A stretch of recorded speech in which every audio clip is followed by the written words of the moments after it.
Andy Warhol's 1960s durational films, Sleep and Empire, stand as radical milestones in the history of avant-garde cinema. The logistical facts of these projects are notoriously intimidating. Sleep runs for exactly 5 hours and 21 minutes. Empire stretches out to a punishing 8 hours. Because of these extreme runtimes, a persistent professional misconception surrounds the works. They are widely assumed to be exercises in pure objective passivity, the result of a director turning on a camera, walking away, and letting reality record unedited. But the physical celluloid reveals a strict methodology. Warhol actively engineered the duration of these films through severe mechanical constraints and aggressive editorial manipulation. This diagram maps the construction of both films. The illusion of continuous time is entirely synthesized, built through hidden editorial loops in one and mathematically altered projection speeds in the other. By eradicating narrative progression entirely, Warhol dismantled the traditional grammar of cinema. This strategy forces a state of perceptual recalibration. The viewer's attention shifts away from the representational subject, landing instead on the slow passage of time and the physical grain of the film emulsion. To understand how this works, look at this production still from 1964. To capture the poet John Giorno sleeping, Warhol and his factory entourage shot in Giorno's apartment across multiple disjointed sessions. The defining constraint of the production was the equipment. They utilized a 16mm Bolex camera. This specific mechanical housing was severely limited. It could only hold enough film to capture 3 minutes of continuous action at a time. Since the hardware maxed out at 3 minutes, the final 5.5-hour runtime is a physical impossibility. It is actually a complex, highly deliberate montage constructed by editor Sarah Dalton. This timeline reveals Dalton's editorial mathematics. She spliced 22 shots, duplicating and stacking 3-minute blocks, repeating some 6 times, to synthesize hours of slumber. The reels exhibit calculated asymmetry, escalating monotony early on with uniform blocks, then introducing sudden, fractured variations near the end. Warhol explicitly instructed Dalton to retain the visible physical splices between each shot, rather than hiding the cuts.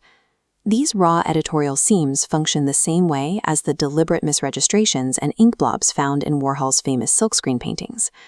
The rigid limitations of the Bolex camera were repurposed as an aesthetic virtue. The process of making the film, the mechanical imperfections of the edit, is embedded directly into its visual identity. The looped structure forces a specific psychological reaction. Confronted with identical repeating frames, the viewer abandons narrative expectation and zeroes in on extreme micro-movements. At precisely 12 minutes into the runtime, the film presents its first extended close-up of Giorno's chest rising and falling. This early loop anchors the entire piece, establishing a hypnotic baseline that dictates the meditative pace of the next 5 hours. At 1 hour and 46 minutes, a subtle shift finally occurs. Giorno's hand twitches.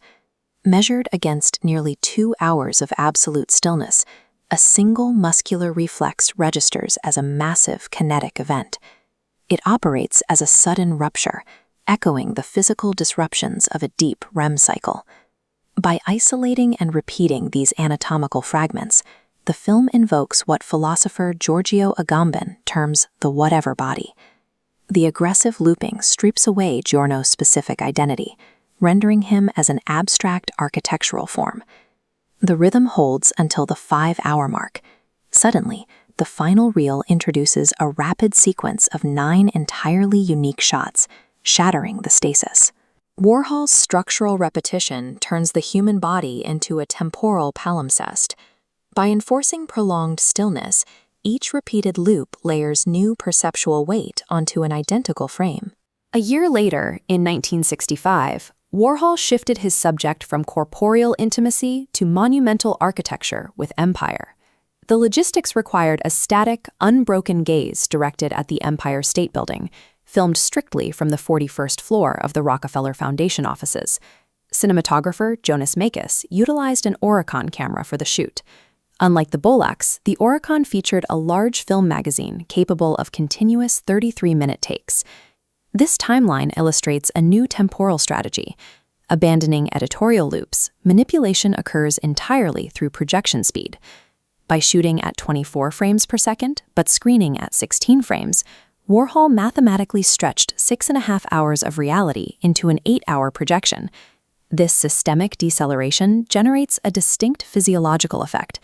The natural kinetic movements of the urban grid become visibly viscous and unnatural.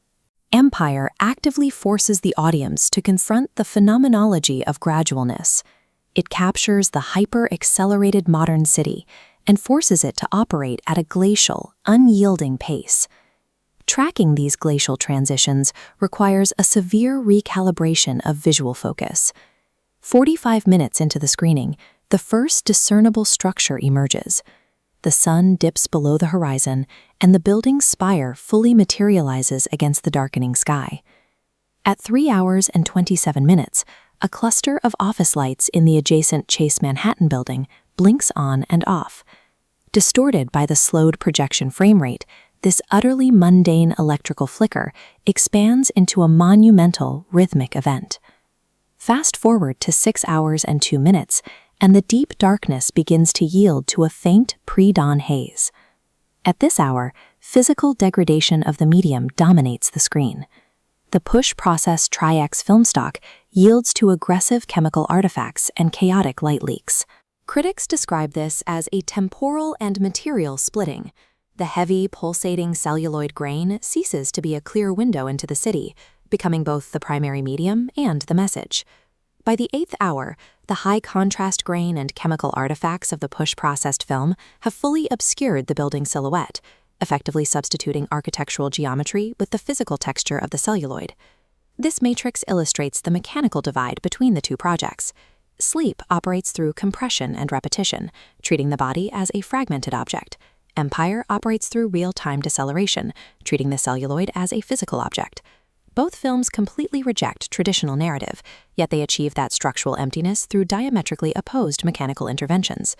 Warhol deconstructed cinema down to its absolute base elements: time passing, light hitting a lens, and chemical emulsion reacting to reality. Sleep's reliance on the physical loop as a foundational unit establishes a direct structural lineage to modern digital fragments. The technical decision to repeat 3-minute blocks parallels the algorithmic repetition of the social media GIF, where a truncated moment is mechanically forced into an infinite present. Empire's commitment to unedited, static duration provides a similar historical precedent for the contemporary livestream. Both prioritize the raw, unmanipulated flow of time over editorial pacing, relying on the sheer fact of a camera's presence to generate value. The extreme duration of these works demands a participatory performance from the viewer, who must endure the passage of time alongside the screen. Warhol's ultimate maneuver was masking his meticulous structural engineering as pure passivity. By forcing the audience to grapple with sheer duration, he proved that choosing to actively watch time pass remains one of the most demanding and radical acts a viewer can undertake.